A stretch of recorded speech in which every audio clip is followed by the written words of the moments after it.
మొదటి పేతురు పత్రిక 5వ అధ్యాయము 7వ వచనం. మన యొక్క అంశాన్ని మనం కంటిన్యూ చేస్తాము. మొదటి పేతురు పత్రిక 5వ అధ్యాయము 7వ వచనాన్ని అందరం కలిసి గట్టిగా బిగ్గరగా ప్రార్థనాపూర్వకంగా అర్థాన్ని గ్రహిస్తూ చదువుతాం. ఆయన మిమ్మును గూర్చి చింతించుచున్నాడు గనుక మీ చింత యావత్తు ఆయన మీద వేయుడి. మొదటి పేతురు మొదటి అధ్యాయము కొన్ని వచనాలు మనం చదువుతాం. మొదటి 2 వచనాలు చదువుదాం. మొదటి పేతురు మొదటి అధ్యాయము మొదటి 2 వచనాలని మనం అందరం కలిసి గట్టిగా బిగ్గరగా ప్రార్థనాపూర్వకంగా అర్థాన్ని గ్రహిస్తూ మనం చదవడానికి ప్రయత్నం అనేది చేస్తాం. యేసు క్రీస్తు అపోస్తలుడైన పేతురు తండ్రి అయిన దేవుని భవిష్యత్ జ్ఞానమును బట్టి ఆత్మ వలని పరిశుద్ధత పొందిన వారై విధేయులగుటకును యేసుక్రీస్తు రక్తము వలన ప్రోక్షింపబడుటకును ఏర్పరచబడిన వారికి అనగా పొంతు, గలతియ, కప్పదోకియ, ఆసియా, బితూనియా అను దేశముల యందు చెదరిన వారిలో చేరిన యాత్రికులకు శుభమని చెప్పి వ్రాయున్నది. మీకు కృపయు సమాధానమును విస్తరిల్లును గాక. చదువుకున్న లేఖన భాగాన్ని దేవుడు మన కొరకు దీవించును గాక. ఈ యొక్క అంశాన్ని మనము స్టార్ట్ చేసినాము. సో ఆయన మిమ్మును గురించి చింతించుచున్నాడు అనే మాటను బట్టి ఈ యొక్క పేతురు పత్రికని మనం ధ్యానించడానికి ప్రయత్నం చేస్తున్నాం. ఈ యొక్క పేతురు పత్రికకి ఏమి అంటే, ఈ యొక్క మొదటి పేతురు పత్రిక ఎవరిని ఉద్దేశిస్తూ రాస్తున్నాడు? పేతురు గారు ఎవరిని ఉద్దేశిస్తూ రాస్తున్నాడు అంటే, ఎవరైతే ఆయా ప్రాంతాలకి చెదరిపోయినారో ఆ యొక్క చెదరిపోయిన విశ్వాసులని సూచిస్తూ పేతురు గారు ఈ యొక్క పత్రిక రాస్తున్నారు. సో ఆ యొక్క ప్రాంతాలలో వీళ్ళు ఎందుకు చెదిరిపోయినారు అంటే శ్రమలను బట్టి. మరి యెరూషలేం ప్రాంతంలో నీరో చక్రవర్తి కాలంలో ఎవరైతే యేసుప్రభుని నమ్ముకున్నారో, యేసుప్రభు గురించి ఎవరైతే ప్రకటిస్తున్నారో, యేసుక్రీస్తు ప్రభుల వారిని గురించిన రాజ్య సువార్తని ఎవరైతే వ్యాపింపజేస్తున్నారో అలాంటి వాళ్ళందరినీ ఎన్నో హింసల గుండా తీసుకొని వెళ్ళినారు. సో వాళ్ళందరినీ చాలా హింసించినారు. ఆ హింసలకి తట్టుకోలేక మరి ఈ ప్రాంతంలో కాకపోతే వేరే ప్రాంతంలో వెళ్ళి రక్షణ సువార్త ప్రకటిద్దాము అనే ఉద్దేశంతో ఆనాడు కాలంలో ఈ యొక్క విశ్వాసులైనటువంటి వాళ్ళు అపోస్తలులు వాళ్ళు ఏం చేసినారంటే ఆయా ప్రాంతాలకి చెదిరిపోయినారు. సరే, ఈ యొక్క అంశాన్ని మనము బేస్ చేసుకొని మనము పోయిన వారం చూసిన సంగతి ఏంటి అని అంటే, సో ప్రియమైన దేవుని బిడ్డలారా, మనం ఈ యొక్క మొదటి పేతురు పత్రికలో చాలా సంగతులు ధ్యానించడానికి మనము ప్రయత్నం అనేది చేస్తున్నాం. సో కాబట్టి ఈ యొక్క పేతురు పత్రిక అంటే పేతురు గారు యేసుక్రీస్తు ప్రభుల వారిని నమ్ముకున్న తర్వాత ఎటువంటి శ్రమల గుండా నువ్వు నేను వెళ్ళాల్సి వస్తుంది అనే సంగతి మనకు గుర్తు చేస్తూ ఈ యొక్క పత్రిక అనేది రాస్తా ఉన్నాడు. ఈ యొక్క శ్రమలలో నేను ఏ విధంగా ప్రవర్తించాలి, ఈ యొక్క శ్రమలలో నేను ఏ విధంగా నా యొక్క సాక్ష్యాన్ని కాపాడుకోవాలి అనే సంగతి ఈ పేతురు గారు ఇక్కడ గుర్తు చేస్తూ ఉన్నారు. సరే, ఈ యొక్క మొదటి పేతురు అనేది బైబిల్ గ్రంథంలో 60వ పుస్తకం అని మనం చూసినాం.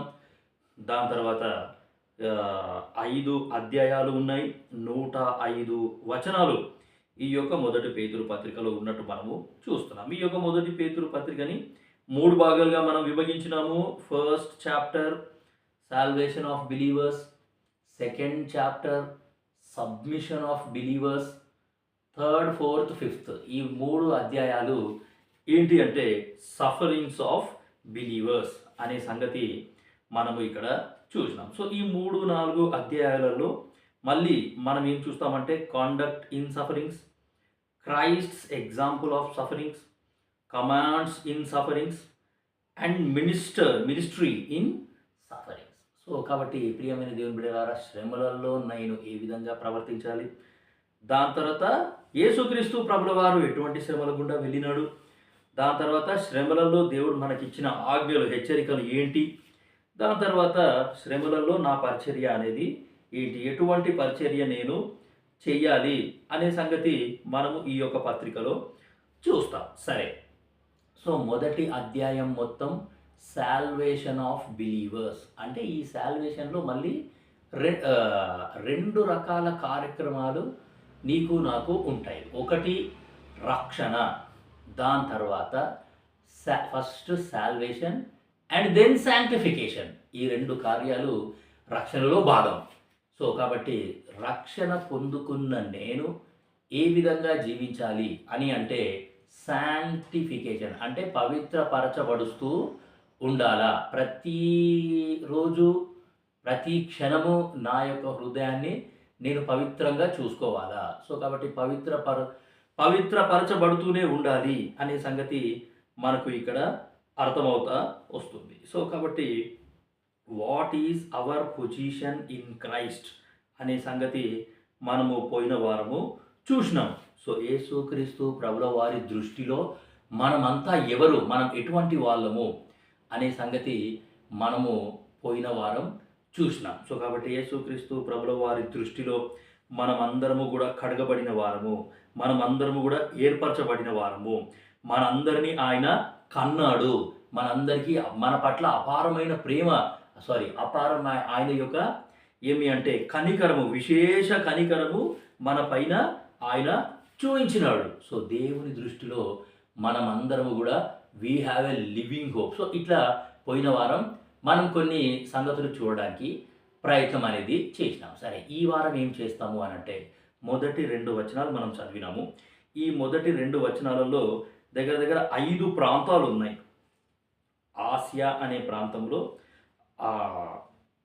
వీళ్ళు ఇక్కడ ఏ ప్రాంతాలకు చెదరిపోయినారు అని అంటే 5 ప్రాంతాలు మనకు ఇక్కడ కనబడతా ఉన్నాయి. చూడండి, మొదటి పేతురు మొదటి అధ్యాయము మొదటి 2 వచనాలు. యేసుక్రీస్తు అపోస్తలుడైన పేతురు తండ్రి అయిన దేవుని భవిష్యత్ జ్ఞానమును బట్టి ఆత్మ వలని పరిశుద్ధత పొందిన వారై విధేయులగుటకును యేసుక్రీస్తు రక్తము వలన ప్రోక్షింపబడుటకును ఏర్పరచబడిన వారికి అనగా పొంతు, గలతియా, కప్పదోకియా, ఆసియా, బితూనియా అను దేశముల యందు చెదరిన వారిలో చేరిన యాత్రికులకు శుభమని చెప్పి వ్రాయున్నది.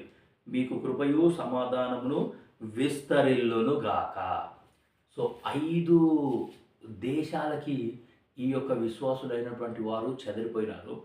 ఆ 5 ప్రాంతాలకి చెదరిపోయిన విశ్వాసులని సూచిస్తూ పేతురు గారు ఈ యొక్క పత్రిక అనేది రాస్తున్నారు. ఒక్కసారి మొదటి పేతురు 5వ అధ్యాయము మొదటి వచనం చదువుదాం. మొదటి పేతురు 5వ అధ్యాయము మొదటి వచనం.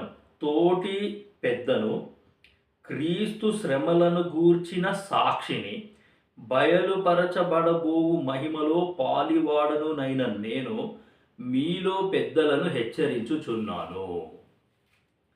సో కాబట్టి ఈ యొక్క వచనంలో మనకు అర్థమయ్యే సంగతి ఏంటి అంటే పేతురు గారు ఒక మాట చాలా ఖచ్చితంగా ఆయన చెప్పేది ఏంటి అంటే క్రీస్తు శ్రమలను గూర్చిన సాక్షిని. సో పేతురు గారు ఎవరు అని అంటే క్రీస్తు శ్రమలను గూర్చిన సాక్షి. యేసుక్రీస్తు ప్రభుల వారు ఎటువంటి శ్రమల గుండా వెళ్ళినాడో, ఎటువంటి వేదన గుండా ఆయన వెళ్ళినాడో వాటన్నిటినీ కళ్ళారా చూసిన వ్యక్తి, వాటన్నిటినీ కూడా దగ్గరుండి చూసిన వ్యక్తి. సో కాబట్టి యేసుక్రీస్తు ప్రభుల వారి శ్రమలను కళ్ళారా చూసిన వ్యక్తి మనల్ని కూడా ఏమి అంటే దేవుని వాక్యానుసారంగా మనల్ని హెచ్చరిస్తూ వస్తూ ఉన్నాడు. శ్రమలలో యేసుక్రీస్తు ప్రభుల వారు ఏ విధంగా ప్రవర్తించినాడు, శ్రమలలో యేసుక్రీస్తు ప్రభుల వారు ఏ విధంగా తండ్రికి మొరపెట్టినాడు, శ్రమలలో యేసుక్రీస్తు ప్రభుల వారు ఏ విధంగా దేవుని ఆరాధన చేసినాడు, యేసుక్రీస్తు ప్రభుల వారికి శ్రమ వచ్చినప్పుడు యేసుక్రీస్తు ప్రభుల వారు ఆయా వేదన పరిస్థితుల గుండా వెళ్ళినప్పుడు కొన్ని సందర్భాలలో మనం చూస్తాం ఆయన వేదన పడి ప్రార్థన చేసెను. సో కాబట్టి మానసిక ఒత్తిడి కానివ్వండి, వేదన కానివ్వండి, లేకపోతే అనారోగ్య పరిస్థితి కానివ్వండి, ఇరుకు పరిస్థితి కానివ్వండి, ఆర్థికపరమైన సమస్యలు కానివ్వండి, ఏవైనా సరే యేసుక్రీస్తు ప్రభుల వారే మనకు మాదిరి. యేసుక్రీస్తు ప్రభుల వారు ఆయన పుట్టినప్పటి నుండి ఆయనకు తెలుసు. నన్ను పట్టుకుంటారు, నన్ను కొడతారు, నన్ను చంపుతారు, నా పక్కలో బల్లెం పొడుస్తారు, చేతులు కాళ్ళకి మేకులు పొడుస్తారు, ఇన్ని శ్రమల గుండా నేను వెళ్ళాల్సి వస్తుంది అని యేసుక్రీస్తు ప్రభుల వారికి ముందే తెలుసు. అయినా సరే యేసుక్రీస్తు ప్రభుల వారి ఈ లోకంలో చాలా ధైర్యంగా ఉన్నాడు. సో అటువంటి ధైర్యమే నువ్వు నేను కలిగి ఉండాలి అనే సంగతి పేతురు గారు ఇక్కడ మనకి గుర్తు చేస్తూ ఉన్నారు. సో పేతురు ఈ పత్రిక రాస్తున్నాడు అంటే ఊరికేనే రాయట్లేదండి. ఆయన కళ్ళారా చూసినాడు, అన్నీ చూసి అన్నీ అనుభవించి ఆయన యొక్క అనుభవాన్ని చేర్చి ఈ యొక్క పత్రిక అనేది రాయడం మనము చూస్తున్నాం. సో కాబట్టి ఈ యొక్క చెదరిపోయిన ప్రాంతాలకి, ఈ 5 రకాల దేశములకి ఈ యొక్క ప్రజలు చెదిరిపోయినారంట. ఏ ఏ ప్రాంతాలు అవి? పొంతు, గలతియా, కప్పదోకియా, ఆసియా, బితునియా అను దేశముల యందు చెదరిన వారిలో చేరిన యాత్రికులకు శుభమని చెప్పి వ్రాయున్నది. సో కాబట్టి పొంతు, గలతియా, దాని తర్వాత కప్పదోకియా, ఆసియా, బితునియా ఈ యొక్క ప్రాంతాలన్నిటికీ చెదిరిపోయినారు విశ్వాసులు. సో అటువంటి చెదిరిపోయిన విశ్వాసులని సూచిస్తూ ఈ యొక్క పేతురు గారు ఏం చేస్తున్నారు అంటే ఈ యొక్క పత్రిక రాయడం అనేది మనము చూస్తున్నాం. సో కాబట్టి నేను మీ కొరకు ఒక మ్యాప్ తీసుకొని వచ్చినాను. ఈ యొక్క మ్యాప్ని చూస్తే మనకు ఈజీగా అర్థమవుతుంది. సో కాబట్టి ఈ యొక్క మ్యాప్లో ఏముందో చూడండి. సో ఇక్కడ ఈ యొక్క యెరూషలేం మందిరం అనేది ఇక్కడ ఉంది. ఇక్కడ నుండి ఈ యొక్క ప్రజలు ఎక్కడి వరకు వెళ్ళినారు అని అంటే ఇక్కడ పొంతు అంటే ఇక్కడ ఉంది, పొంతు ఇక్కడుంది, గలతియా ఇక్కడుంది, బితూనియా ఇక్కడుంది, దాని తర్వాత కప్పదోకియా ఇక్కడుంది, సో ఆసియా ఇక్కడుంది. ఈ 5 ప్రాంతాలకి ప్రజలైనటువంటి వారు చెదిరిపోయినారు. సో కాబట్టి ఈ యొక్క యెరూషలేం మందిరం ఇక్కడి నుండి ఇక్కడి వరకు ఈ ప్రాంతాలన్నిటికీ వీళ్ళు చెదిరిపోయినట్టుగా మనము చూస్తున్నాం. సో కాబట్టి ఈరోజు మనం ఏం చేద్దాము అని అంటే పొంతు అనే ప్రాంతం గురించి ధ్యానించడానికి మనం ప్రయత్నం అనేది చేస్తాం. సో కాబట్టి పొంతు అనే ప్రాంతాన్ని గురించి ధ్యానించడానికి ప్రయత్నం చేస్తాం. ఈ యొక్క మ్యాప్ని జాగ్రత్తగా గమనించండి. సో యెరూషలేం మందిరం అనేది ఇక్కడ ఉంది. సో ఇక్కడ నుండి పొంతు అంటే ఇక్కడ ఈ ప్రాంతం వైపు ఇక్కడి వరకు చెదిరిపోయిన విశ్వాసులని సూచిస్తూ ఆ యొక్క విశ్వాసులకి పేతురు గారు ఈ యొక్క పత్రిక అనేది రాస్తూ ఉన్నాడు. సో కాబట్టి ఈ పొంతు అనే ప్రాంతం గురించి మనం ధ్యానించడానికి ప్రయత్నం అనేది చేద్దాం. సో కాబట్టి మొదటి 2 వచనాలు నేను మళ్ళీ చదువుతున్నాను. పేతురు వ్రాసిన మొదటి పత్రిక 1వ అధ్యాయము 1-2 వచనం. యేసు క్రీస్తు అపోస్తలుడైన పేతురు తండ్రి అయిన దేవుని భవిష్యత్ జ్ఞానమును బట్టి ఆత్మ వలని పరిశుద్ధత పొందిన వారై విధేయులగుటకును యేసుక్రీస్తు రక్తము వలన ప్రోక్షింపబడుటకును ఏర్పరచబడిన వారికి అనగా పొంతు, గలతియా, కప్పదోకియా, ఆసియా, బితునియా అను దేశముల యందు చెదరిన వారిలో చేరిన యాత్రికులకు శుభమని చెప్పి వ్రాయున్నది. సో కాబట్టి పొంతు అనే ప్రాంతం గురించి మనము కొన్ని సంగతులు ధ్యానించడానికి ప్రయత్నం అనేది చేస్తాం. సో కాబట్టి ఈ యొక్క పొంతు అనే ప్రాంతం అసలు వాక్యంలో పొంతు అనే ప్రాంతం గురించి ఎక్కడ ఉన్నది, ఈ పొంతు అనే ప్రజలు ఎవరు అంటే అపోస్తలుల కార్యములు 2వ అధ్యాయము 9వ వచనం చూడండి. ఈ పొంతు అనే ప్రాంతంలో ఉన్న ప్రజలు ఎట్లా రక్షణ పొందినారు, వాళ్ళకు రక్షణ సువార్త అనేది ఎట్లా ప్రకటింపబడింది అని అంటే అపోస్తలుల కార్యములు 2వ అధ్యాయము 9వ వచనం నేను చదువుతున్నాను. పార్తీయులు, మాదీయులు, ఎలామీయులు, మెసొపొతేమియా, యూదయ, కప్పదోకియా, పొంతు, ఆసియా, పుగ్రియా, పంపులియా, ఐగుప్తు అను దేశముల యందలి వారు. సో కాబట్టి 5వ వచనం నుండి చదివితే మనకు అర్థమవుతుంది. ఆ కాలమున ఆకాశము క్రింద నుండి ప్రతి జనములో నుండి వచ్చిన భక్తి గల యూదులు యెరూషలేములో కాపురం ఉండేది. ఈ శబ్దం కలుగగా జనులు గుంపులుగా కూడి వచ్చి ప్రతి మనుషుడు తన స్వభాషతో వారు మాట్లాడుట విని కలవరపడిది. అంతటా అందరూ విభ్రాంతి నొంది ఆశ్చర్యపడి, ఇదిగో మాట్లాడుచున్న వీరందరూ గలిలయులు కారా? మనలో ప్రతివాడు తాను పుట్టిన దేశపు భాషతో వీరు మాట్లాడుట మనం వినుచున్నామే, ఇదేమి అని ఇక్కడ అర్థమవుతోంది. సో కాబట్టి పెంతికోస్తు దినమున మరి పేతురు గారు ఆయన ఏమి అంటే వాక్యం చెప్తా ఉన్నాడు. పేతురు గారు వాక్యం చెప్పిన తర్వాత 4వ వచనంలో రాయబడ్డది, అందరూ పరిశుద్ధాత్మతో నిండిన వారై ఆ ఆత్మ వారికి వాక్శక్తి అనుగ్రహించిన కొలది అన్య భాషలతో మాట్లాడేది.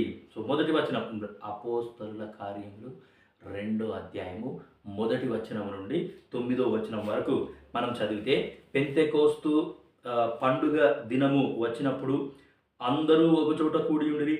అప్పుడు వేగముగా వీచు బలమైన గాలి వంటి యొక్క ధ్వని ఆకాశము నుండి అకస్మాత్తుగా వారు కూర్చుండి ఉన్న ఇల్లంతయు నిండెను.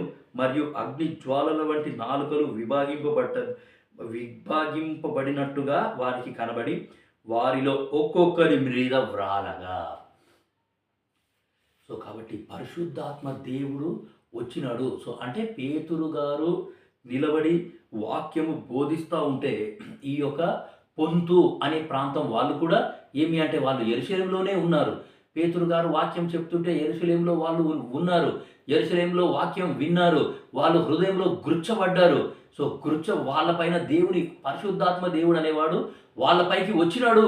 సో వాళ్ళు నాలుకలు విభాగింపబడి అన్య భాషలతో మాట్లాడేది అనే మాట మనం ఇక్కడ గ్రహిస్తా ఉన్నాం. సో ఈ పొంతు అనే ప్రాంతం వాళ్ళు ఎవరు అని అంటే వీళ్ళంతా రక్షణ పొందిన వాళ్ళు, హృదయంలో గుర్చబడిన వాళ్ళు. ఈ యొక్క పొంతు అనే ప్రాంత ప్రజలు ఎవరు అంటే వీళ్ళు యెరూషలేములో ఉన్నారు, యెరూషలేంకి వచ్చినారు. సో కాబట్టి దాని తర్వాత పేతురు గారు వాక్యం చెప్తుంటే విన్నారు. వారిపైకి పరిశుద్ధాత్మ దేవుడు అనేవాడు వాళ్ళపైకి వచ్చినాడు. దాని తర్వాత పేతురు గారు వాక్యం చెప్పిన తర్వాత వాళ్ళు హృదయంలో గుర్చబడ్డారు. వాళ్ళ హృదయం పొడవబడింది, వాళ్ళ హృదయం బద్దలయ్యింది. సో కాబట్టి వీళ్ళంతా ఎవరు అంటే రక్షణ పొందిన ఆత్మీయులు, రక్షణ పొందిన విశ్వాసులు. ఈ పొంతు ప్రాంతం వారు ఎవరు అంటే వీళ్ళంతా రక్షణ పొందిన వాళ్ళు. మనం ఇందాక మ్యాప్లో చూసినాం కదా. సో ఈ యొక్క పొంతు ప్రాంతము అనేది ఇక్కడెక్కడో ఉంది. సో ఈ యొక్క పొంతు ప్రాంతం అనేది ఇక్కడ ఉంది. సో ఇక్కడ నుండి వాళ్ళు ఇక్కడికి వచ్చినారు. యెరూషలేము మందిరం ఇక్కడ ఉంది. సో ఇక్కడి నుండి ఇక్కడి వరకు ఎంత దూరం ఉంది అని అంటే 1500 కిలోమీటర్ల దూరం ఉంది.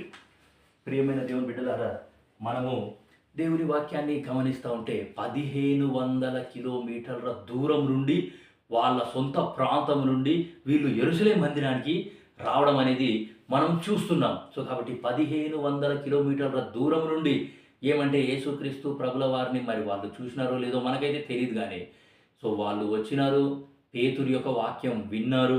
ఆయా భాషల ప్రజలందరూ కూడా ఒకచోట సమకూర్చబడ్డారు వాళ్ళు. సో కాబట్టి 1500 కిలోమీటర్ల దూరం నుండి వచ్చి పేతురు గారి వాక్యం విన్నారు. పరిశుద్ధాత్మ దేవుడు వాళ్ళ మీదకి వచ్చినాడు.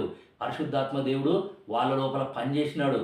పరిశుద్ధాత్మ దేవుని ఆత్మ చేత వాళ్ళు ఒప్పింపబడి హృదయంలో పొడవబడ్డారు అనే సంగతి మనకిక్కడ అర్థమవుతా వస్తుంది. సో కాబట్టి వీళ్ళంతా ఈ పొంతు ప్రాంతం వాళ్ళు ఎవరు అనంటే వీళ్ళంతా రక్షణ పొందిన విశ్వాసులు అని మనము చెప్పవచ్చు. సో కాబట్టి ఈ రక్షణ పొందిన విశ్వాసులు ఆ వాక్యము చేత పొడవబడ్డవారు, ఆత్మ చేత నడిపింపబడ్డవారు, వీళ్ళందరూ కూడా రక్షణ పొందుకున్న తర్వాత యేసుక్రీస్తు ప్రభుల వారి గురించిన వాక్యాన్ని మేము కూడా మా ప్రాంతంలో ప్రకటిస్తాము అని బహుశా ఆనాడు అక్కడ నుండి వాళ్ళు వచ్చేసినారేమో. సో కాబట్టి ఈ పొంతు అనే ప్రాంతంని మనము ధ్యానిస్తూ ఉంటే ఇంకా చాలా అద్భుతమైన విషయాలు మనకు ఇక్కడ అర్థమవుతా వస్తాయి అనే సంగతి మనకి ఇక్కడ అర్థమవుతుంది. సో కాబట్టి ఈ యొక్క పొంతు ప్రాంత ప్రజలు ఎవరు అనంటే వీళ్ళంతా కూడా ఏమి అంటే ఒక్కచోట కూడి ఉండినారు. సో కాబట్టి వీళ్ళందరూ కూడా ఎంతో దూర ప్రయాణం చేసి వచ్చినారండి. సో కాబట్టి ఆయా దేశముల నుండి అందరూ యెరూషలేము మందిరానికి వచ్చి వాళ్ళంతా ఏక మనసుతో ఉన్నారు, ఒకే మనసుతో ఉన్నారు.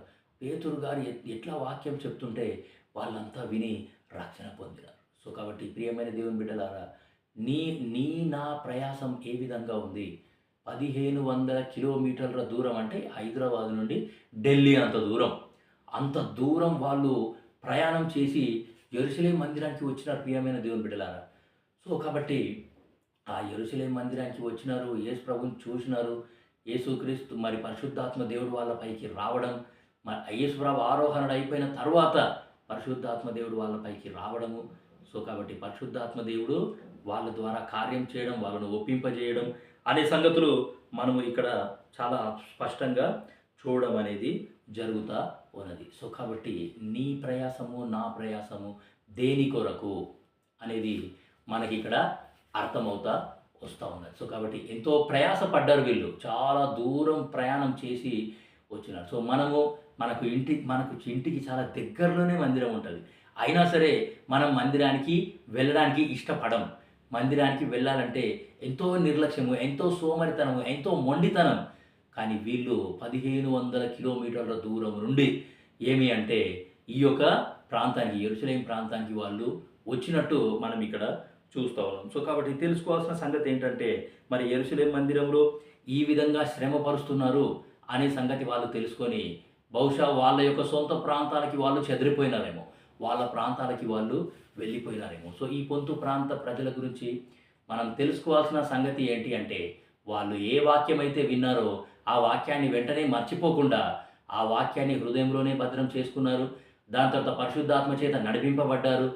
మన హృదయంలో ఉన్న వాక్యాన్ని ఇతరులకు పంచుదాము, యేసుక్రీస్తు ప్రభుల వారి రక్షణ సువార్తని మనం ఇతరులకు పంచుదాము అనే ఇంటెన్షన్తో వీళ్ళు ఏం చేస్తున్నారు అని అంటే, ఆ యొక్క వాళ్ళ సొంత ప్రాంతాలకు వెళ్ళి వాళ్ళు ఆ యొక్క యేసుక్రీస్తు ప్రభుల వారి రక్షణ సువార్తని ప్రకటించినట్టుగా మనము ఇక్కడ చూస్తూ ఉన్నాం. సో కాబట్టి ప్రియమైన దేవుని బిడ్డలారా, యేసుక్రీస్తు ప్రభుల వారి కొరకు నీ ప్రయాసము నా ప్రయాసము ఏంటి అనే సంగతి మనకి ఇక్కడ అర్థమవుతోంది. దేవుని మందిరం పట్ల నీ యొక్క ఆశ, నా యొక్క ఆశ ఏ విధంగా ఉంది అనేది కూడా మనకు ఇక్కడ అర్థమవుతా ఉన్నది. సో కాబట్టి అపోస్తలుల కార్యములు 18వ అధ్యాయము చూడండి.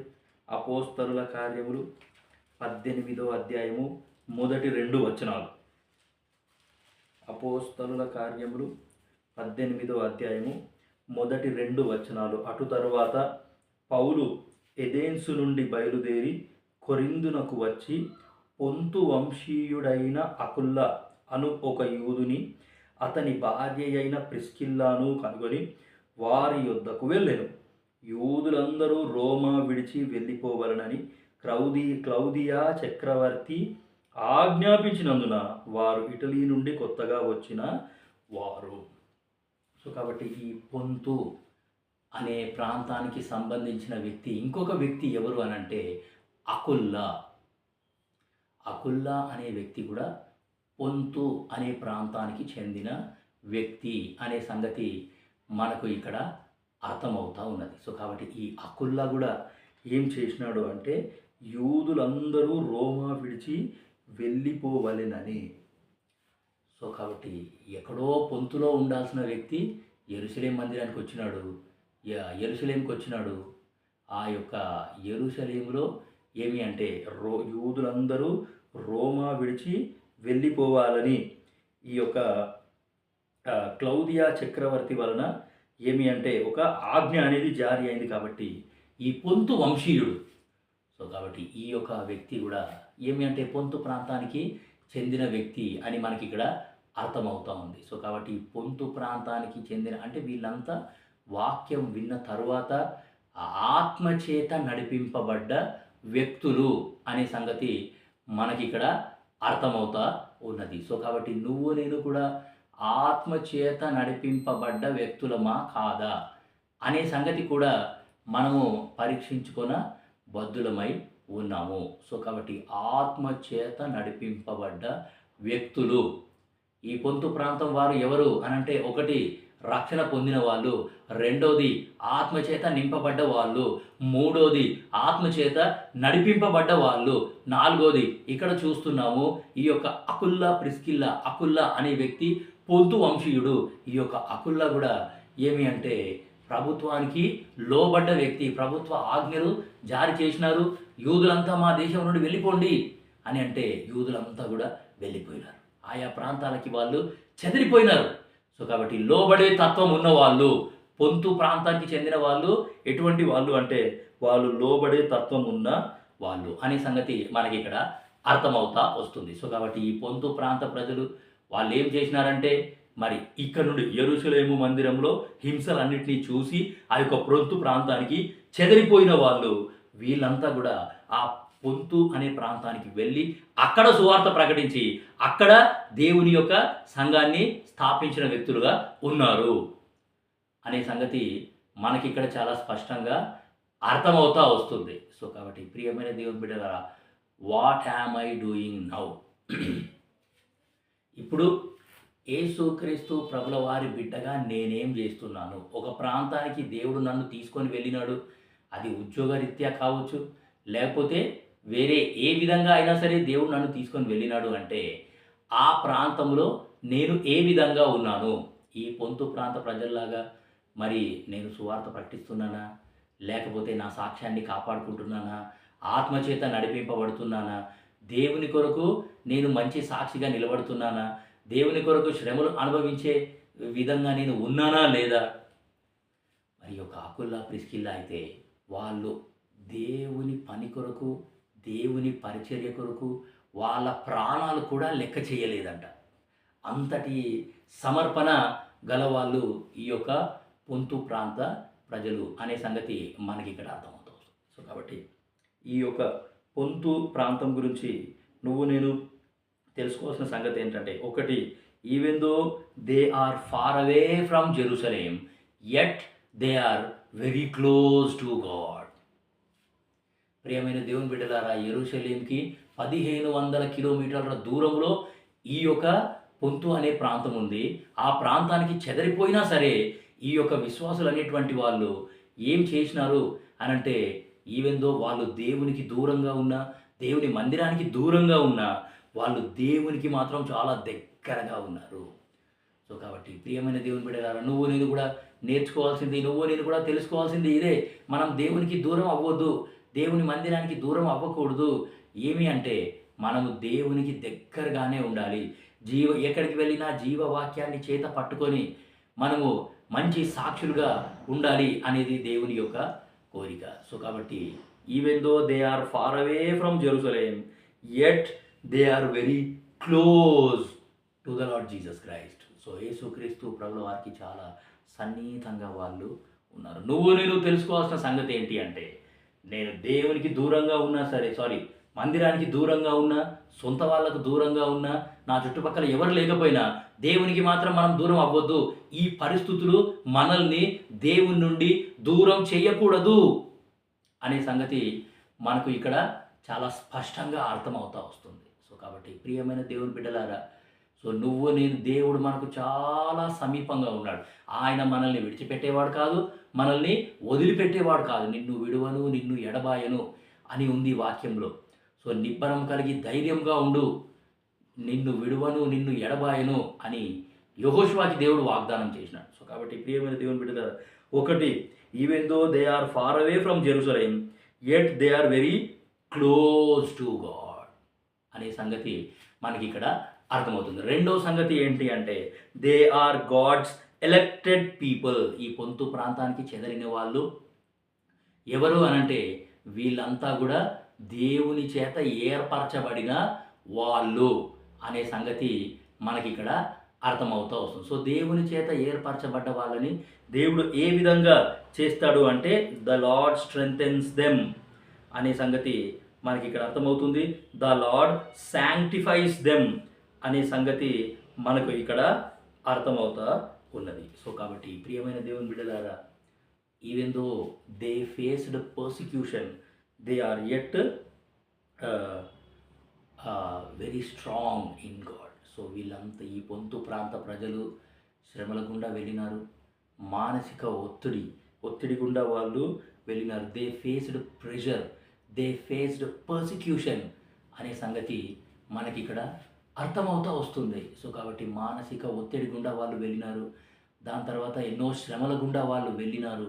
అయినప్పటికీ ఆ శ్రమల గుండా వెళ్తూనే ఆ శ్రమల ద్వారానే వాళ్ళు ఆత్మీయంగా ఇంకా బలపడుతూ వచ్చినారు. సో అనే సంగతి మనకి ఇక్కడ చాలా స్పష్టంగా అర్థమవుతా వస్తుంది. సో దాని తర్వాత అకుల్లా గురించి మనం చూసినాము. అపోస్తుల కార్యములు 18వ అధ్యాయము మొదటి 2 వచనాలు. ఈ యొక్క అకుల్లా గారు ఏం చేసినారంటే యేసుక్రీస్తు ప్రభుల వారి కొరకు ప్రయాసపడ్డారు. వాళ్ళు దేవుని పని చేసినారు, దేవుని పరిచర్య చేసినారు, దేవుని సేవకులకు ఆతిథ్యం ఇచ్చినారు. లాస్ట్కి వచ్చేసరికి వాళ్ళ ఇంట్లోనే చిన్న సంఘం అనేది ఉన్నది. వాళ్ళ ఇంట్లోనే సంఘం స్థాపింపబడ్డది. సో కాబట్టి ఈ పొంతు ప్రాంత ప్రజల గురించి నువ్వు నేను తెలుసుకోవాల్సిన సంగతి ఏంటి అంటే వాళ్ళు దేవుని కొరకు ప్రయాసపడ్డవాళ్ళు అనే సంగతి మనకిక్కడ అర్థమవుతా వస్తుంది. దాని తర్వాత అకుల్లా ఇంట్లో మరి సంఘం స్థాపింపబడ్డ తర్వాత ఎవరైతే ఆ యొక్క ఇంట్లోకి పరిచర్య ఆ వాక్యం వినడానికి వస్తున్నారో ఆ వినడానికి వచ్చిన విశ్వాసులని వాళ్ళు బలపరిచినారు, ఆత్మీయంగా వాళ్ళని బలపరిచినారు. సో ఇటువంటి లక్షణాలు నువ్వు నేను కలిగి ఉంటే చాలా అద్భుతంగా అది ఉంటుంది. సో కాబట్టి ప్రియమైన దేవుని బిడ్డలారా, ఈ యొక్క సంగతి మనకు ఇక్కడ అర్థమవుతా ఉంది. ఒకటి, వాళ్ళు దేవునికి దూరంగా ఉన్న అంటే దేవుని మందిరానికి దూరంగా ఉన్న దేవునికి మాత్రం చాలా దగ్గరగా ఉన్నారు వాళ్ళు. ఈ ఒకటి. రెండోది, వాళ్ళు దేవుని చేత ఏర్పరచబడ్డవారు. వారు అంటే పొంతు ప్రాంత ప్రజలు అంటే మనం. ఇవన్నీ మనకు కూడా వర్తిస్తాయి. దేవుని చేత ఏర్పరచబడ్డ వాళ్ళు. దాని తర్వాత ఆ ఏర్పరచబడ్డ వ్యక్తులని దేవుడు ఏం చేసినాడు అంటే బలపరిచినాడు. దేవుడు వాళ్ళని ఆత్మచేత పవిత్రపరిచినాడు. దాని తర్వాత వాళ్ళు మానసిక ఒత్తిడి గుండా వెళ్ళినారు అండ్ ఎన్నో హింసల గుండా వాళ్ళు వెళ్ళినారు.